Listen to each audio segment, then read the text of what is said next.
mar neno chenro mar pur gi ohala. Kaka wuono antie Ndiwa North Kadem kamoro ni Migori County. Adwa dhi romo gi japur ma bende nigi lony korka pith mar oganda mar soya. Yena mondo akaw thuolo mar rwakie chenro mar jumani kaka pile luonga ni Alori nyaka Black machiegni.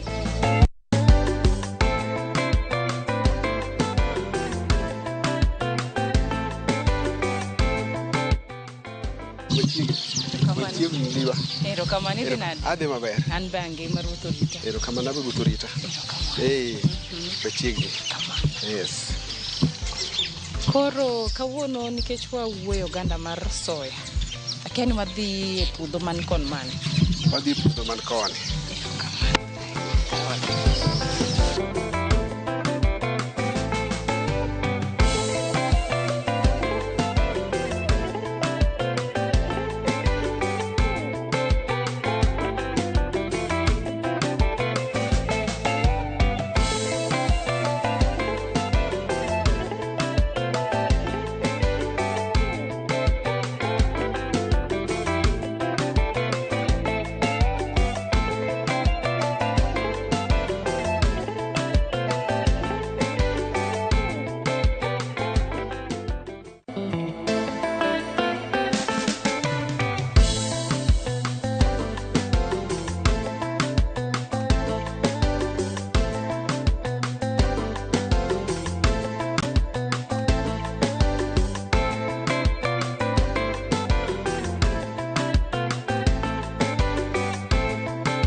Daher ni pulri ne jopiny nyiswa nyingi gi gwenge ma kawuono wantie. Erokamano Alori. Nyinga iluongo ni Augustine Okongo Okech. Ae gweng' ma Ndiwa North Kadem Ward Migori County. Gima timo an japur, apuro soya kendo atiyo gi jopur mag soya. To nikech kawuono wadwa wuoyo oganda mar soya. En ang'o mano mijing'o mineno ni ber mondo idonj e pith mar oganda? Gima nomiyo abedo gi mijing'o mar donjo e pur mar oganda ni en ni naneno chandruok mane jogewa nigo to gi chiro mane nitiere gi dwaro mane nitie mar soya. Jothurwa ne puro soya to kama ne giuse onge kane okele gi joka Lake Basin Development Authority. Koro kana neno ka mine moko chandore to naneno ni mondo amany negi chiro kendo aketgi mondo gipur mang'eny. Tisebedo kipidho oganda ni kuom kinde marom nade? Oganda ni asebedo kapidho chakre higa 2016. Erokamano ahinya. To nikech kawuono wawuoyo e pur mar oganda mar soya. Gin ang'o ma ng'ato nyaka ng'e kapok opidho oganda? Kapok ipidho oganda mar soya, nyaka ing'e ni to oganda mar soya mondo ipidhe ang'o madwarore. Mokwongo nyaka ibed gi lowo midhi pidhe soya. Nyaka ibed gi kama idhi gole kodhi mar soya. Kaeto nyaka ilos lowo maber kapok ipidho soya. Koro nyaka puonji kaka ipidho soya. Koka inyalo pidho soya. Oganda ni nitie kaka irite. Achiel kuom gima watimo ni nyaka obed kama otuo. Ng'ich moro amora kik make. Nikech kopo ni ng'ich odonje to gi liet to odhi fuwo. Koro kata kikete e puodho to ok odhi ti. So mano gima nyaka tim. Then sama ibiro pidhe nitie inyalo tiyo gi yath ma Biofix or inoculant. Koro mano miyo tiyo ka en gi mijing'o. Erokamano. To nikech iwuoyo e kodhi, in iwuon kane ichako, kodhi mar soya nigolo kodhi? Kane wachako gini higa 2016, nitie kodhi mane wayudo, nitie kambi mane watiyogo, nomiwa kodhi matin. To nwachako gimiluongo ni Demo Farms. Koro kane watimo demo, jopur noneno. Bang'e sirikal mar kaunti mar Migori nomiyo jopur support magikelo negi kodhi mwamiyo jopur nono. Koro jopur nopuro. Erokamano ahinya. To oganda mar soya ni kawo kinde marom nade pur? Oganda mar soya kawo ndalo 75 mondo obed tayari. Nitie mane kawo dweche 4 to tinde wan gi hybrid makawo ndalo 75. Varieties kata kidienje adi mag oganda mar soya ma in iwuon in godo to gin adi ma bende nitie? Soya nitie varieties mokalo 56 to sana mwapidho Migori ka to to gin adek. Wan gi SB19, wan gi Saga, wan gi Gazelle. To gi Square watemo to kotim maber ahinya. SB19 sana sana en mar mogo. To Saga to en mar mo. Koro en mitiyo kode kuonde milose modhi mitedogo machalo kaka iliando. Yeah. Spacing kata nafas mar oganda ni sami pidhe chal nade? Spacing mar soya onego bed ni kind line gi line bed kind centimeters 30 kata centimeters 45. To kind soya ka soya, kodhi ka kodhi onego bed centimeters 10. In iwuon ka ni chako pidho oganda ni, ni chako nang'o starting capital? Kana chako pidho soya, pesa mane antiego ne en 10,000. 10,000 ni natiyo makode kuom doyo to gi keyo. Kodhi nayudo nono, puodho bende marwa nokwang'iewo. Sana sana doyo mane watiyo kode.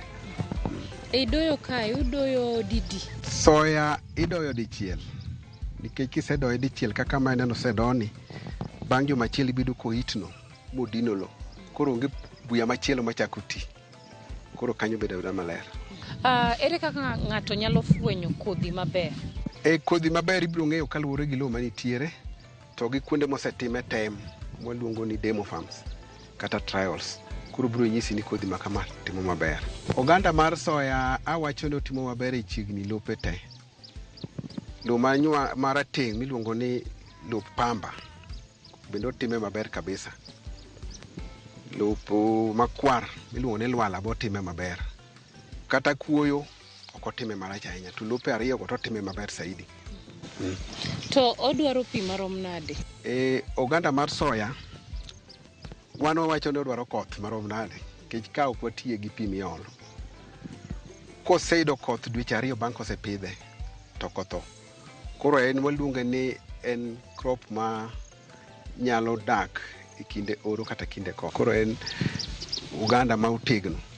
Koro ka koth thin be pod oyude ayuda, to ka koth chwe mang'eny to kendo chiek kabisa, pi no onge gima time. Ochalo luk, pi no be morne. To chiro mar oganda ni sani chal nade gwenge ma Migori kae? Chiro mar oganda en chiro manitiere. En chiro ma ok ibatisha. Kech oganda mar soya kwasegole to kaka ia kode puodho no tiyudo ka jang'iepo riti in the next center.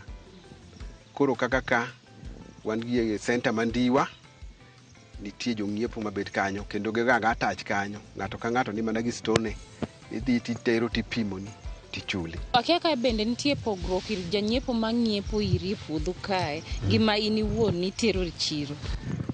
Jok miluongo ni jomecho mago to ok nyal koso.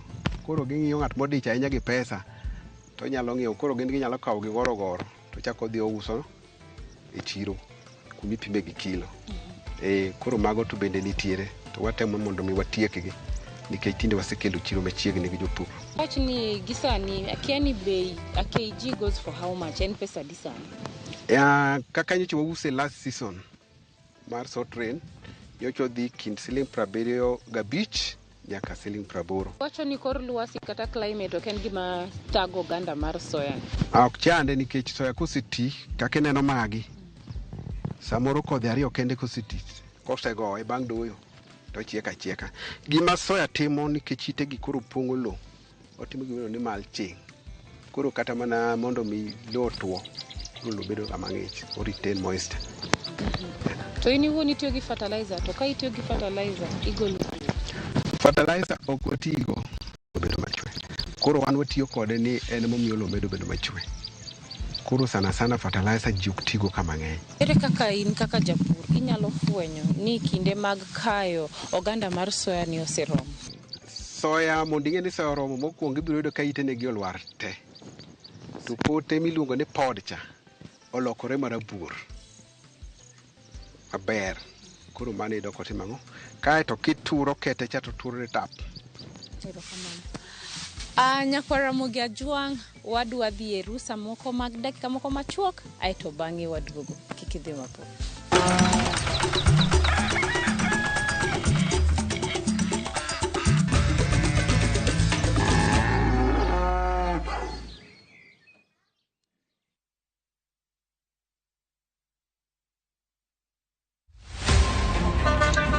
Baya tuanze kulipa kadi sasa, na kadi ni cashless. Umesema tunaweka pale? Na kwa ile namba. Mimi niko na cash. Nisaidie hiyo na namba yako ya simu. Nakusort. Kain jawuoth mar matatu e safar machiegni kata mabor. Non kendo yang ni chulo fare mari kokalo e yor mbui. Non ane ka yudo risit mari e simbi. Kama sira ujuki kendo idwaro ni ochuli gi kambi mar okumba. Risit mari kata digital receipt eneno mari ma ibiro golo. Ka in wuon matatu dwarore kokalo kuom okumba mari mondo ibed gi yore mag chudo kokalo e lony manyasani. Mondo matatu mari oyud okumba. Mambo ni digital. Tudri gi jal ma uso okumba mondo ing'e mathoth.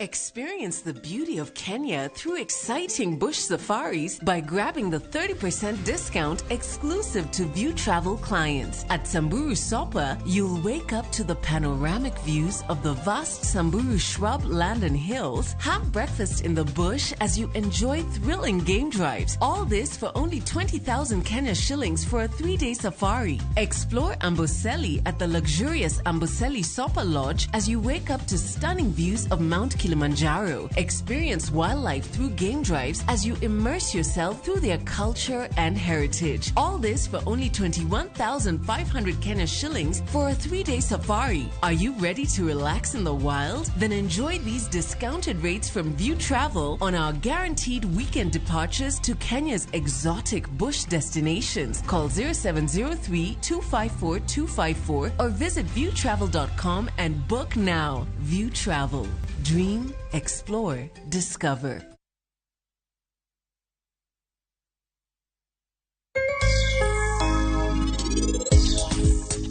Ankae nyiso uni nitie gimara chahinya mago timre e piny Kashmir ka. Koro nenre ni bang' seche ariyo kama e piny bomoro matek ahinya to gik moko bodhi marach. Koro ng'ato ang'ata obed kuma entie.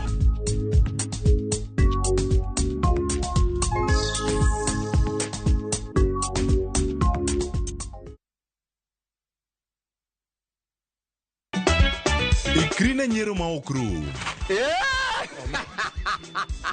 Riwri kodwa e tugo man gi mor gi nyiero mochwere. Ang'o momiyo itimori ka jo Homa Bay? Onge wach moro minyalo mede. Tich abich ka tich abich ne chenro mar Nyarkochia. Adwa ni rudho sufria ni ma ler piat ka ng'era kama taneno sucha. Kendo we kinde mag moro bedie. Damo biro ka gi ich madhiro sati ni Wada jok sainago jok moa dala ok nyager. Nyiero e yath maber moloyo.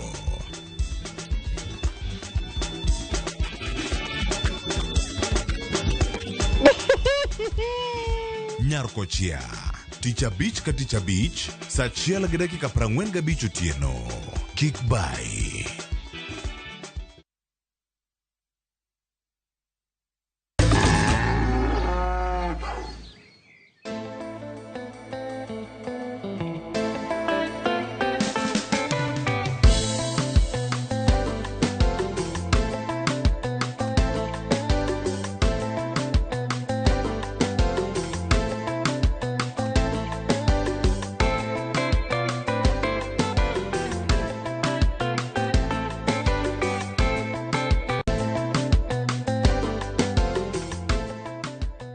Machiegni kendo e kidieny mar ariyo ka bende pod wan gi japur man gi lony korka pith mar oganda mar soya ni.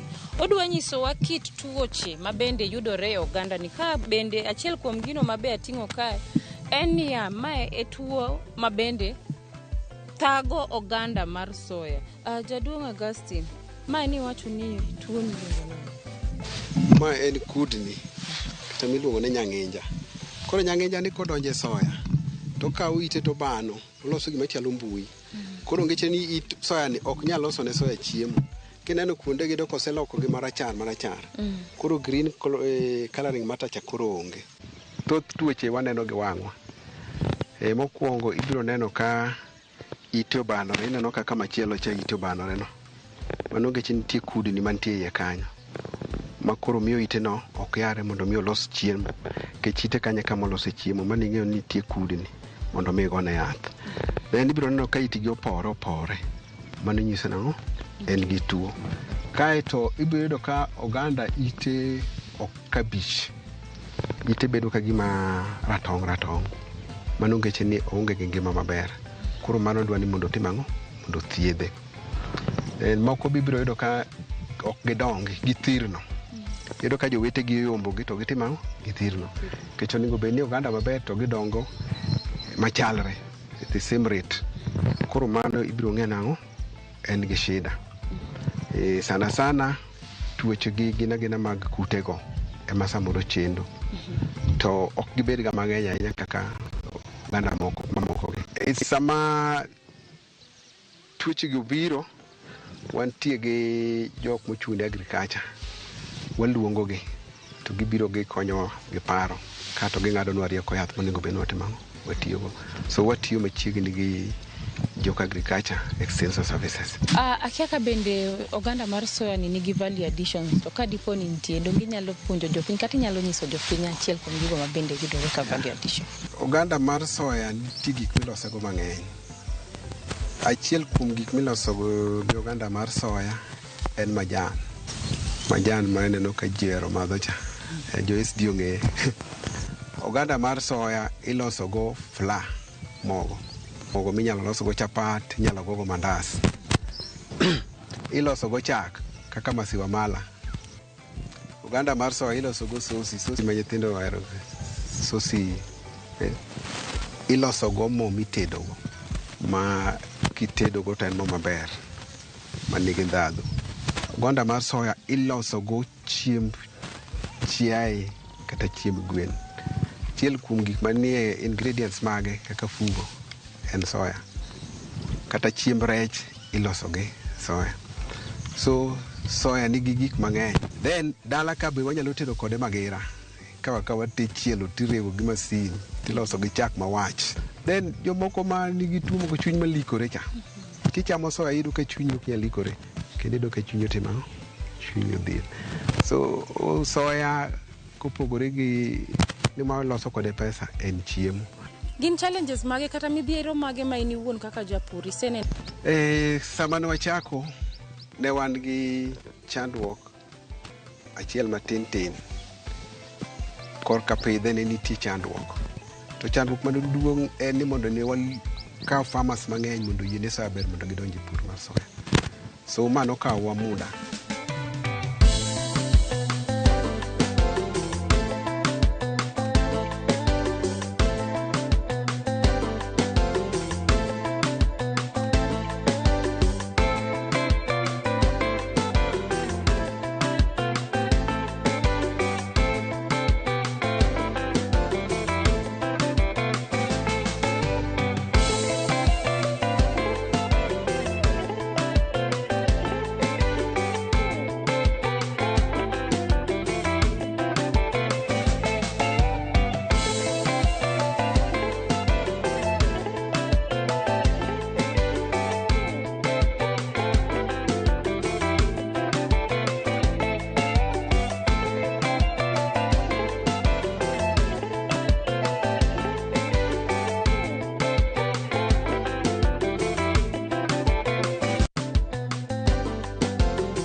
Gi thuolo ma bende wan godo en ni kawuono hapwa ber. Wan gi jalony ma bende kisungu dendo ni agronomist. Odhi nyisowa ni oganda mar soya ni gin ang'o ma ng'ato nyaka ng'i kuom oganda ni. To kidwa ni oganda ni onyag maber, ang'o monego bed ni timo kata kaka in iwuon onego bed ni rito oganda ni. Ang' nofulrenwa onyiswa nyinge gi lony ma bende en godo. An iluonga ni Kenneth Ochieng'. Awuok Homa Bay County kamoro ni Kagana Rangwe. Kachako soybean ochakore kar yiero kodhi. To kendo region ma koni ni kothe mag soybean ng'eny, lakini korwa koni matimo maber ahinya gin 4. Wan gi AC Salama, SB19, wan gi Nyala gi Saga. Koro ka japur dwa pitho to nyaka gima nyaka kuongo tim en oyiero kodhi maber. Soybean en achiel kuom oganda ma kipidho kodhi mosebudho mokalo dweche 6 tinya nono ma onyagi nya koso ti makata achiel. Koro nyaka imany kodhi mapok obudho. And then watemo jiwo jopur ni sama pok ipitho timo germination test. Germination test en ni ikawo kodhi moko matin titemo kipidhogi mondo ing'i anena percentage madhi ti, mondo mi make decision kaka kidhi pidho kodhi no. Gimachielo nyaka japur los lowo maber, nikech soybean mostly odwaro fine tilt. Wa encourage jopur mondo bed ni timo ang'o? Timo gimiluongo ni harrowing. Sama itimo harrowing tiketo puodho bedo level to puodho lowo tore mabed mayom. And then soybean onge tuoche mang'eny ahinya. Nitie tuo achiel ma ni common gi soybean, soybean rust. To soybean rust ka i-observe hygiene maber, to seche moko be inya manage. Itimo good management ma idoyo maber ma puodho bedo clean, to sida mang'eny mag tuoche mag kute itieko. Gimotemo nyiso jopur en ni mondo gitim gimiluongo ni scouting on weekly basis. Manyiso ni bang' juma ka juma itimo scouting, iwuotho e puothi, kata sida onge puothi, iwuotho e puodho ka dipo kineno gimoro manyien matimore ei puothi. And then soybean nigi chiro. Kendo gimatimore sani kata Kenya kae, shift is coming back to counties mantie Lake region koni, nikech osepim kendo osebedo tested ni lope makoni nigi potentiality mar timo soybean maber. Koro soybean en nigi chiro, makendo jogo duto madwa puro soybean wadonjure puro soya ni, nikech kokalo pur mar soya to biro improve our standards of living.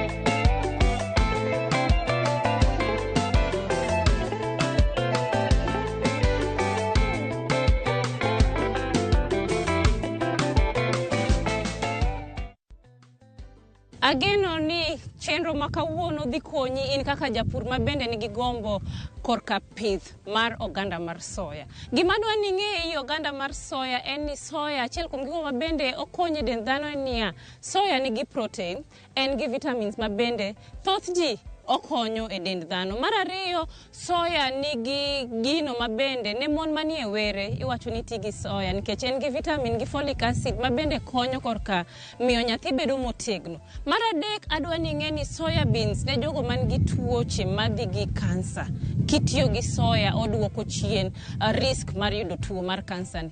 In kaka japur to samoro diher ni walimi, inyalo tiyo gi email marwa kioronwa ote kitiyo gi email marwa mar purgiohala@royalmedia.co.ke. Mar ariyo bende inyalo oronwa ote machuok gitiyo gi SMS ma marwa ma en 23600. Wabro somo ote kaito bang'e wabro pango safar to wabro biro ma wane gima in iwuon in gode puodho. To ne jogo ma bendo hero gima kisungu dendo ni social media handles bende inyalo yuda kitiyo gi nyinga mar Lorin Omondi e TikTok, Instagram, Twitter, Facebook, atiyo gi nying mar Lorin Omondi. Ka ruoth oyie wachak warom juma manyien. Luonga ni Alori nyaka Black Riti Masani.